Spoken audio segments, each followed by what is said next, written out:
ನಮಸ್ಕಾರ ಎಲ್ರಿಗೂ. ನಾನು ರಮೇಶ್ ಜಗತ್ ಮೈಸೂರು. ಒಂದಷ್ಟು ದಿನಗಳ ಹಿಂದೆ ಬಾಡಿಗೆ ಮನೆಯಲ್ಲಿ ವಾಸ ಮಾಡುವಂಥವರಿಗೆ ಹಾಗೆ ಬಾಡಿಗೆಗೆ ಮನೆಯನ್ನು ಕೊಟ್ಟಿರುವಂಥವರಿಗೆ ಒಂದಷ್ಟು ಹೊಸ ನಿಯಮಗಳನ್ನು ನಮ್ಮೊಂದು ಕರ್ನಾಟಕ ರಾಜ್ಯ ಸರ್ಕಾರ ತಂದಿತ್ತು. ಆ ಒಂದು ನಿಯಮಗಳನ್ನು ಒಂದು ವಿಧೇಯಕವನ್ನು ರೆಡಿ ಮಾಡಿದರು.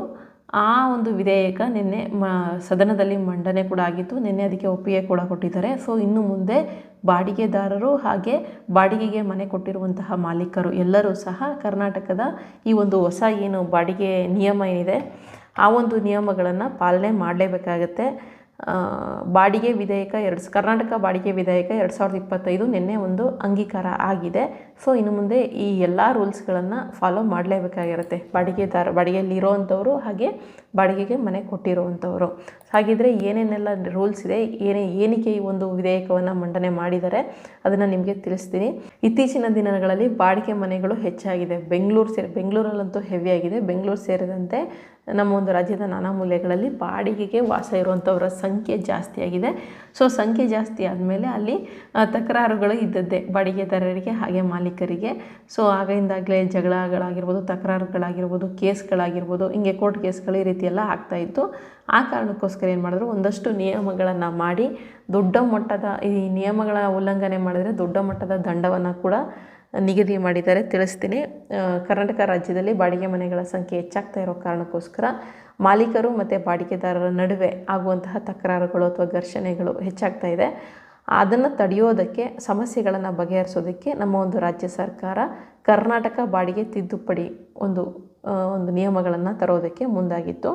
ಸೊ ರಾಜ್ಯದಲ್ಲಿ ಬಾಡಿಗೆ ಮನೆಗಳ ನಿಯಮಗಳನ್ನು ಬದಲಾಯಿಸೋದಕ್ಕೆ ಸರ್ಕಾರ ಆಲ್ರೆಡಿ ಒಂದು ವಾರದಿಂದನೇ ಅದು ಮುಂದಾಗಿತ್ತು.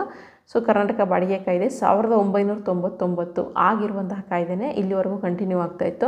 ಅದಕ್ಕೆ ಒಂದಿಷ್ಟು ತಿದ್ದುಪಡಿಯನ್ನು ತರೋದಕ್ಕೆ ನಿರ್ಧಾರವನ್ನು ಮಾಡಿ ನಿನ್ನೆ ಅದು ಅಂಗೀಕಾರ ಕೂಡ ಆಗಿದೆ. ಸೊ ಬಾಡಿಗೆ ಮನೆಯಲ್ಲಿ ವಾಸ ಮಾಡುವಂಥವ್ರು ಹಾಗೆ ಮನೆ ಮಾಲೀಕರು ಇಬ್ಬರಿಗೂ ಕೂಡ ಈ ಒಂದು ಹೊಸ ನಿಯಮಗಳು ಅನ್ವಯ ಆಗುತ್ತೆ ಅಂದ್ಬಿಟ್ಟು ತಿಳಿಸಿದ್ದಾರೆ. ಸೊ ಹೊಸ ನಿಯಮದಲ್ಲಿ ಬಾಡಿಗೆದಾರರಿಗೆ ಮಾತ್ರವಲ್ಲ ಮಾಲೀಕರಿಗೂ ಸಹ ನಿಯಮ ಉಲ್ಲಂಘಿಸಿದರೆ, ಮುಂಚೆ ಬರೀ ಬಾಡಿಗೆದಾರರಿಗಿತ್ತು, ಈಗ ಮನೆ ಮಾಲೀಕರಿಗೂ ಸಹ ನಿಯಮ ಉಲ್ಲಂಘನೆ ಮಾಡಿದ್ರೆ ದೊಡ್ಡ ಮಟ್ಟದಲ್ಲಿ ದೊಡ್ಡ ಮೊತ್ತದ ದಂಡ ಬೀಳುತ್ತೆ. ಎಷ್ಟು ಅಂತ ಅಂದ್ಬಿಟ್ಟು ಹೇಳ್ತೀನಿ. ಇನ್ನು ಇಲ್ಲಿ ಏನೇನೆಲ್ಲ ನಿಯಮಗಳಿದೆ ಅಂತಂದರೆ, ಮೊದಲನೇ ನಿಯಮ ಬಂದು ಬಾಡಿಗೆ ಮನೆ ಮಾಲೀಕರ ಒಪ್ಪಿಗೆ ಇಲ್ಲದೇ, ಅವರ ಒಂದು ಅನುಮತಿ ಇಲ್ಲದೇ ಬೇರೆ ಯಾರಿಗೂ ಸಹ ಬಾಡಿಗೆಗೆ ನೀಡೋ ಹಾಗಿಲ್ಲ. ಈ ಮುಂಚೆ ಅದೇ ಹೆಚ್ಚಿಗೆ ಕೇಸ್ಗಳು ಬರ್ತಾ ಇದ್ದಂಥದ್ದು. ಅಂದರೆ ಬಾಡಿಗೆಗೆ ತೊಗೊಂಡಿರ್ತಾರೆ. ಸೊ ಈ ಒಂದು ಮನೆನ ಬಾಡಿಗೆದಾರರೇ ಬೇರೆಯವ್ರಿಗೆ ಬಾಡಿಗೆ ಕೊಟ್ಬಿಡೋವಂಥದ್ದು. ಸೊ ಅವರು ಬೇರೆ ಇಲ್ಲಿಗಲ್ ಆ್ಯಕ್ಟಿವಿಟೀಸ್ ಮಾಡೋವಂಥದ್ದಾಗಿರೋದು, ಇನ್ನೇನಕ್ಕೂ ಯೂಸ್ ಮಾಡಿಕೊಂಡ್ರು ಕೂಡ ಎಲ್ಲವೂ ಕೂಡ ಮನೆ ಮಾಲೀಕರ ಮೇಲೆ ಬರ್ತಿತ್ತು. ಸೊ ಅದು ಕಂಪ್ಲೇಂಟ್ ಆಗಿ ಕೇಸ್ಗಳು ಈ ರೀತಿ ಆಗ್ತಿತ್ತು. ಆ ಕಾರಣಕ್ಕೋಸ್ಕರ ಈ ಒಂದು ನಿಯಮವನ್ನು ತಂದಿದ್ದಾರೆ. ಮನೆ ಮಾಲೀಕರ ಅನುಮತಿ ಇಲ್ಲದೆ ಬಾಡಿಗೆದಾರರು ಬೇರೆ ಯಾರಿಗೂ ಸಹ ಬಾಡಿಗೆಯನ್ನು ನೀಡೋ ಹಾಗಿಲ್ಲ. ಆ ರೀತಿ ನೀಡಿದರೆ ಇದುವರೆಗೂ 5,000 ರೂಪಾಯಿ ದಂಡ ಮಾತ್ರ ಇತ್ತು. ಆದರೆ ಇನ್ನು ಮುಂದೆ 50,000 ರೂಪಾಯಿ ದಂಡವನ್ನು ಕಟ್ಟಬೇಕಾಗುತ್ತೆ. ಸೊ 90% ದಂಡ ಎಕ್ಸ್ಟ್ರಾ ಈ ಒಂದು ನಿಯಮಗಳಲ್ಲಿ ಇನ್ಕ್ಲೂಡನ್ನು ಮಾಡಿದ್ದಾರೆ. ಸೊ ಬಾಡಿಗೆ ಇರುವಂಥವರು ಬೇರೆ ಯಾರಿಗೂ ಕೂಡ ಬಾಡಿಗೆಯನ್ನು ನೀಡುವ ಹಾಗಿಲ್ಲ. ಇನ್ನು ಬ್ರೋಕರ್ಗಳು, ಮನೆ ಬಾಡಿಗೆಗೆ ಬ್ರೋಕರ್ಗಳು ತುಂಬ ಜನ ಇರ್ತಾರೆ. ಸೊ ಅದು ಕೂಡ ಇಲ್ಲಿ ನಿಯಮದಲ್ಲಿ ಇನ್ಕ್ಲೂಡ್ ಮಾಡಿದ್ದಾರೆ. ಅನಧಿಕೃತವಾಗಿ ಕಾರ್ಯನಿರ್ವಹಿಸ್ತಾ ಇರುವಂತಹ ಬ್ರೋಕರ್ಗಳಿಗೆ ದಂಡವನ್ನು ವಿಧಿಸ್ತಾರೆ. ಸೊ ಆ ಒಂದು ದಂಡದ ಪ್ರಕಾರ ಸೆಕ್ಷನ್ 20 ಅಡಿಯಲ್ಲಿ ನೋಂದಣಿ ಮಾಡಿಸಿದ ಬ್ರೋಕರ್ಗಳಿಗೆ ಒಂದು ದಿನಕ್ಕೆ 25,000 ರೂಪಾಯಿ ದಂಡವನ್ನು ವಿಧಿಸಲಾಗ್ತಾ ಇದೆ. ಮುಂಚೆ ಬರೀ 2,000 ರೂಪಾಯಿ ದಂಡ ಇತ್ತು. ಆದರೆ ಇವಾಗ 20,000 ರೂಪಾಯಿ 25,000 ರೂಪಾಯಿ ದಂಡ ಇದೆ. ಮತ್ತೆ ತಪ್ಪು ಮಾಡಿದರೆ ದಿನಕ್ಕೆ 20,000 ರೂಪಾಯಿ ದಂಡ ಡೈಲಿ ಹೆಚ್ಚುವರಿ ಆಗ್ತಾನೆ ಇರುತ್ತೆ. ಸೊ ಬ್ರೋಕರ್ಗಳು ಅದು ರಿಜಿಸ್ಟರ್ ಮಾಡಿಕೊಂಡು ನೀವು ಈ ಕೆಲಸವನ್ನು ಮಾಡ್ಬೋದಾಗಿದೆ. ಇನ್ನು ಮುಖ್ಯವಾಗಿ ಬಾಡಿಗೆ ಒಪ್ಪಂದಗಳನ್ನು ಮಾಡಿಸಲೇಬೇಕಾಗಿರುತ್ತೆ. ಕೆಲವೊಂದು ಕಡೆಯೂ ಬರೀ ಮಾತಲ್ಲೇ ಹೇಳ್ಕೊಂಡು ಬಾಡಿಗೆ ಕೊಟ್ಬಿಡ್ತಾರೆ. ಆ ರೀತಿ ಮಾಡುವ ಹಾಗಿಲ್ಲ. ಬಾಡಿಗೆದು ಅಗ್ರಿಮೆಂಟ್ ಏನು ಬರುತ್ತೆ, ಅಗ್ರಿಮೆಂಟನ್ನು ಕಂಪಲ್ಸರಿಯಾಗಿ ಮಾಡಿಸಲೇಬೇಕಾಗತ್ತೆ. ಮಾಡಿಸೋದಷ್ಟೇ ಅಲ್ಲ, ಆ ಒಂದು ಅಗ್ರಿಮೆಂಟ್ ಕಾಪಿಯನ್ನು ಆನ್ಲೈನಲ್ಲಿ ರಿಜಿಸ್ಟರ್ ಮಾಡಲೇಬೇಕಾಗುತ್ತೆ. ಅದಕ್ಕೆ ಅಂತಲೇ ಸರ್ಕಾರ ಒಂದು ಹೊಸ ಪೋರ್ಟಲನ್ನು ಪ್ರಾರಂಭ ಮಾಡ್ತಾ ಇದೆ. ಆ ಒಂದು ಪೋರ್ಟಲ್ಗೆ ನೀವು ಬಾಡಿಗೆ ಕೊಟ್ಟಿರುವಂತಹ ಒಂದು ಅಗ್ರಿಮೆಂಟ್ ಕಾಪಿ ಏನಿದೆ ಅದನ್ನು ಅಲ್ಲಿ ರಿಜಿಸ್ಟರ್ ಮಾಡಿಸಲೇಬೇಕಾಗಿದೆ. ಇದು ಕಂಪಲ್ಸರಿಯಾಗಿ ಒಂದು ರೂಲ್ಸ್. ಈಗ ಹೆಂಗೆ ಅಗ್ರಿಮೆಂಟ್ ಮಾಡಿಸೋದಕ್ಕೆ ನೋಟ್ರಿ ಎಲ್ಲ ಮಾಡಿಸ್ತೀವಿ, ಅದೇ ರೀತಿಯಾಗಿ ಈ ಒಂದು ಅಗ್ರಿಮೆಂಟ್ ಕಾಪಿಯನ್ನು ಕೂಡ ನೀವು ಅಪ್ಲೋಡನ್ನು ಮಾಡಬೇಕಾಗುತ್ತೆ.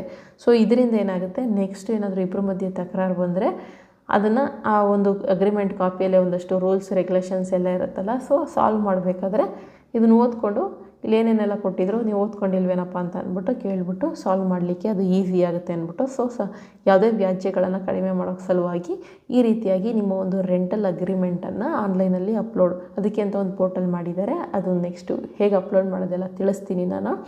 ಅಲ್ಲಿಗೆ ಅಪ್ಲೋಡನ್ನು ಮಾಡಬೇಕಾಗಿರುತ್ತೆ. ಇದರ ಜೊತೆಗೆ ಬಾಡಿಗೆ ಎಷ್ಟು, ಅಡ್ವಾನ್ಸ್ ಎಷ್ಟು ಎಲ್ಲದರಲ್ಲೂ ಕೂಡ ಟ್ರಾನ್ಸ್ಪರೆನ್ಸಿಯನ್ನು ಕಾಪಾಡ್ಕೊಳ್ಳೋದಕ್ಕೋಸ್ಕರ ಈ ರೀತಿಯಾಗಿ ಮಾಡಿದ್ದಾರೆ. ಇನ್ನು ಆಗಲೇ ಹೇಳ್ದಂಗೆ ಜಸ್ಟ್ ಅನೌಪಚಾರಿಕವಾಗಿ ಮಾತಿನಲ್ಲೇ ಬಾಡಿಗೆ ಕೊಟ್ಬಿಡ್ತಾರಲ್ಲ, ಅದು ತಪ್ಪು. ಆ್ಯಕ್ಚುಲಿ ಬೇರೆ ಬೇರೆ ಇಲ್ಲೀಗಲ್ ಆ್ಯಕ್ಟಿವಿಟೀಸ್ ಎಲ್ಲ ನಡೆದಾಗ ಸಿಗಾಕೊಂಡ್ರೆ ಮನೆ ಓನರ್ಗಳಿಗೂ ಕೂಡ ಪ್ರಾಬ್ಲಮ್ ಆಗ್ತಾಯಿತ್ತು. ಅದಕ್ಕೋಸ್ಕರ ರೆಂಟಲ್ ಅಗ್ರಿಮೆಂಟು ಕಂಪಲ್ಸರಿ, ಅದನ್ನು ಅಪ್ಲೋಡ್ ಮಾಡಬೇಕಾಗಿರೋದು ಕೂಡ ಸರ್ಕಾರದ ವೆಬ್ಸೈಟ್ಗೆ, ಅದು ಕೂಡ ಕಂಪಲ್ಸರಿಯನ್ನು ಮಾಡಿದ್ದಾರೆ. ಇನ್ನು ಮನೆ ಬಾಡಿಗೆದಾರರಿಗೆ ಏನು ಅನುಕೂಲ ಅಂತ ಅಂದರೆ, ಬಾಡಿಗೆದಾರರನ್ನು ಮನೆ ಖಾಲಿ ಮಾಡಿಸ್ಬೇಕಂದ್ರೆ ಕೆಲವೊಬ್ರು ಏನು ಮಾಡ್ತಾರೆ, ಸಡನ್ನಾಗಿ ಈ ತಿಂಗಳು ಖಾಲಿ ಮಾಡಿ, ಮುಂದಿನ ತಿಂಗಳು ಖಾಲಿ ಮಾಡಿ, ಈ ರೀತಿ ಎಲ್ಲ ಹೇಳ್ಬಿಡ್ತಾರೆ. ಬಟ್ ಎಲ್ಲರೂ ಆ ಥರನೇ ಇರಲ್ಲ, ಒಳ್ಳೆಯವರು ಕೂಡ ಇರ್ತಾರೆ, ಕಡಿಮೆ ಬಾಡಿಗೆ ತೊಗೊಳ್ಳೋವಂಥವ್ರು ಕೂಡ ಇರ್ತಾರೆ. ಜೊತೆಗೆ ಅದು 6 ತಿಂಗಳು ಟೈಮ್ ಕೊಡೋದು, 3 ತಿಂಗಳು ಟೈಮ್ ಕೊಡೋದು, ಈ ರೀತಿ ಎಲ್ಲ ಟೈಮ್ ಕೊಟ್ಟು ಖಾಲಿ ಮಾಡಿಸೋವಂಥವ್ರು ಕೂಡ ಇರ್ತಾರೆ. ಇನ್ನು ಕೆಲವರು ಸಡನ್ನಾಗಿ ಖಾಲಿ ಮಾಡಿ ಅಂತ ಹೇಳ್ಬಿಡ್ತಾರಲ್ಲ, ಅವರ ಅನಿವಾರ್ಯತೆಗೋಸ್ಕರ ಆ ರೀತಿ ಮಾಡುವ ಹಾಗಿಲ್ಲ. ಮನೆ ಮಾಲೀಕರು ಬಾಡಿಗೆದಾರನ ಮನೆ ಖಾಲಿ ಮಾಡಬೇಕು ಅಂತ ಏನಾದರೂ ಹೇಳಬೇಕು ಅಂದರೆ ಸೂಕ್ತವಾದಂತಹ ನೋಟಿಸ್ ನೀಡಬೇಕು. ಅಂದರೆ ಬಾಯಲ್ಲಿ ಹೇಳಿದ್ರು ನಡೆಯುತ್ತೆ. ನೋಟಿಸ್ ನೀಡಬೇಕು. ಅಂದರೆ 3 ತಿಂಗಳ ಮುಂಚೆ ನೋಟಿಸನ್ನು ನೀಡಬೇಕಾಗುತ್ತೆ. ಅಂದರೆ ಖಾಲಿ ಮಾಡಿ ಅಂತ ತಿಳಿಸ್ಬೇಕಾಗುತ್ತೆ. ಇದರಿಂದ ಬಾಡಿಗೆದಾರರಿಗೆ ತೊಂದರೆ ಆಗದಂತೆ ನೋಡಿಕೊಳ್ಳಬಹುದು ಅಂತ ಅಂದ್ಬಿಟ್ಟು 3 ತಿಂಗಳು ಮುಂಚೆ ನೀವು ತಿಳಿಸ್ಬೇಕು ಮನೆ ಖಾಲಿ ಮಾಡಬೇಕಂತಂದರೆ. ಜೊತೆಗೆ ಫಾಸ್ಟ್ ಟ್ರ್ಯಾಕ್ ಒಂದು ವ್ಯವಸ್ಥೆಯನ್ನು ಕೂಡ ಜಾರಿಗೆ ತರೋದಕ್ಕೆ ಮುಂದಾಗಿದೆ ಅಂತ ಹೇಳಿದ್ದಾರೆ. ಒಂದು ನಿಮಿಷ, ನಿನ್ನೆ ಅಂಗೀಕಾರ ಹಾಕಿರೋದ್ರಲ್ಲಿ ಬಾಡಿಗೆ ಒಪ್ಪಂದಗಳನ್ನು ಆನ್ಲೈನಲ್ಲಿ ರಿಜಿಸ್ಟರ್ ಮಾಡ್ಕೊಳ್ಳೋಕ್ಕೆ ಪೋರ್ಟಲ್ ಆರಂಭ ಮಾಡಿದ್ದಾರೆ. ನೋಂದಣಿ ಕಡ್ಡಾಯ ಮಾಡಿದ್ದಾರೆ. ಬಾಡಿಗೆದಾರರು ತಮ್ಮ ಮಾಲೀಕರ ಅನುಮತಿ ಇಲ್ಲದೆ ಮನೆಯನ್ನು ಯಾರಿಗೂ ಕೂಡ ಬೇರೆಯವ್ರಿಗೆ ಬಾಡಿಗೆ ನೀಡಿದರೆ 50,000 ರೂಪಾಯಿ ದಂಡ ಇರುತ್ತೆ. ಮನೆ ಮಾಲೀಕರು ಬಾಡಿಗೆದಾರರನ್ನು ಹೊರಹಾಕುವ 3 ತಿಂಗಳ ಮೊದಲು ನೋಟಿಸ್ ನೀಡಬೇಕಾಗಿರುತ್ತೆ. ಅನಧಿಕೃತವಾಗಿ ಕಾರ್ಯನಿರ್ವಹಿಸ್ತಾ ಇರುವಂತಹ ಬ್ರೋಕರ್ಗಳಿಗೂ ಕೂಡ 25,000 ರೂಪಾಯಿ ದಂಡವನ್ನು ವಿಧಿಸ್ತಾ ಇದೆ. ಇದಿಷ್ಟು ನಿನ್ನೆ ಅಂಗೀಕಾರ ಆಗಿರುವಂಥದ್ದು. ಇದರ ಜೊತೆಗೆ ಇನ್ನೊಂದಿಷ್ಟು ವಿಚಾರಗಳಿದೆ. ಇದೇನೆಂದರೆ, ಕಡಿಮೆ ಅಮೌಂಟ್ಗೆ ಯಾರಾದರೂ ಬಾಡಿಗೆಯನ್ನು ಕೊಡ್ತಾ ಇದ್ದರೆ ಅಂಥವರಿಗೆ, ಒಂದು ಸೆಕೆಂಡ್ ಇದನ್ನು ಓದ್ತೀನಿ. ಕಡಿಮೆ ಬಾಡಿಗೆಗೆ ಮನೆ ನೀಡುವವರಿಗೆ ಸರ್ಕಾರ ತೆರಿಗೆ ವಿನಾಯಿತಿ ಮತ್ತು ಸಬ್ಸಿಡಿ ನೀಡೋದಕ್ಕೂ ಕೂಡ ಚಿಂತಿಸ್ತಾ ಇದೆ. ಇದರಿಂದ ಕಡಿಮೆ ಬೆಲೆಯ ಮನೆಗಳು ಲಭ್ಯವಾಗುವಂತೆ ನೋಡ್ಕೋಬೋದು. ಜೊತೆಗೆ ಬಾಡಿಗೆಗೆ ಸಂಬಂಧಿಸಿದ ವ್ಯಾಜ್ಯಗಳನ್ನು ಬೇಗನೆ ಇತ್ಯರ್ಥಪಡಿಸೋದಕ್ಕೆ ಫಾಸ್ಟ್ ಟ್ರ್ಯಾಕ್ ವ್ಯವಸ್ಥೆಗಳ ಜಾರಿಗೆ ತರೋದಕ್ಕೆ ಮುಂದಾಗಿದೆ. ಆಲ್ರೆಡಿ ನ್ಯಾಯಾಲಯದಲ್ಲಿ ಬಾಡಿಗೆ ಮನೆಗಳ ಪ್ರಕರಣಗಳೇ ಸಾಕಷ್ಟಿದೆ. ಬಾಕಿ ಇರುವ ಪ್ರಕರಣಗಳನ್ನು ಬೇಗನೆ ಮುಗಿಸ್ಬೋದು. ಮನೆ ಮಾಲೀಕರು ಮತ್ತು ಬಾಡಿಗೆದಾರರು ಇಬ್ಬರಿಗೂ ಕೂಡ ಇದು ಅನುಕೂಲ ಆಗುತ್ತೆ ಅಂದ್ಬಿಟ್ಟು ತಿಳಿಸಿದ್ದಾರೆ. ಕಡಿಮೆ ಬಾಡಿಗೆಗೆ ಏನಾರು ಮನೆ ಕೊಡುವಂಥವ್ರಿಗೆ ಟ್ಯಾಕ್ಸ್ ವಿನಾಯಿತಿ ಕೊಡಬೇಕನ್ನೋ ಅಂತಹ ಆಲೋಚನೆ ಕೂಡ ಇದೆ. ಜೊತೆಗೆ ಅವರಿಗೆ ಸಬ್ಸಿಡಿ ಕೂಡ ಕೊಡಬೇಕು ಅಂತ ಅಂದ್ಕೊಂಡಿದ್ದಾರೆ.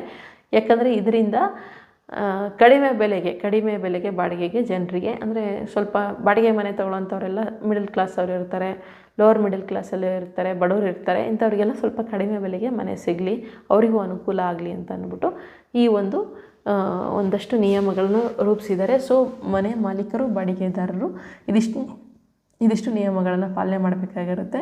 ರೆಂಟಲ್ ಅಗ್ರಿಮೆಂಟನ್ನು ಅಪ್ಲೋಡ್ ಮಾಡೋದು ಕಂಪಲ್ಸರಿ. ಅದು ನೆಕ್ಸ್ಟ್ ಒಂದು ವಿಡಿಯೋಗಳಲ್ಲಿ ಹೇಗೆ ನಾನು ಅಪ್ಲೋಡ್ ಮಾಡಬೇಕು ಅಂತ ಅಂದ್ಬಿಟ್ಟು ಕೂಡ ನಾನು ತಿಳಿಸ್ಕೊಡ್ತೀನಿ. ಇದಿಷ್ಟು ಇವತ್ತಿನ ವಿಡಿಯೋ. ಇದರ ಜೊತೆಗೆ ನಾನು ಬರೆದಂತಹ ಪುಸ್ತಕ ಅವನ ಪ್ರೀತಿ ಆಕಾಶದಷ್ಟು ಯಾರಿಗಾದರೂ ಬೇಕಿದ್ದರೆ ಈಗ ಡಿಸ್ಪ್ಲೇ, ಇದೊಂದು ಲವ್ ಸ್ಟೋರಿ ನಾವೆಲ್ ಆಗಿರುತ್ತೆ. ಒಂದು 3 ಗಂಟೆಗಳ ಕಾಲ ಒಂದು ಸಿನಿಮಾ ನೋಡಿದ ರೀತಿ ಆಗುತ್ತೆ. ಓದಿ ಖಂಡಿತವಾಗ್ಲೂ ಇಷ್ಟವಾಗುತ್ತೆ ಅಂತ ಅಂದ್ಬಿಟ್ಟು ನಾನೊಂದು ಭರವಸೆಯನ್ನು ಕೊಡ್ತೀನಿ. ಒಂದು ಲವ್ ಸ್ಟೋರಿ ಆಗಿರುತ್ತೆ. ಈಗ ಡಿಸ್ಪ್ಲೇ ಬರ್ತಿರೋಂಥ ನಂಬರ್ಗೆ ಫೋನ್ ಅಥವಾ ವಾಟ್ಸಪ್ ಮೆಸೇಜ್ ಮಾಡಿ.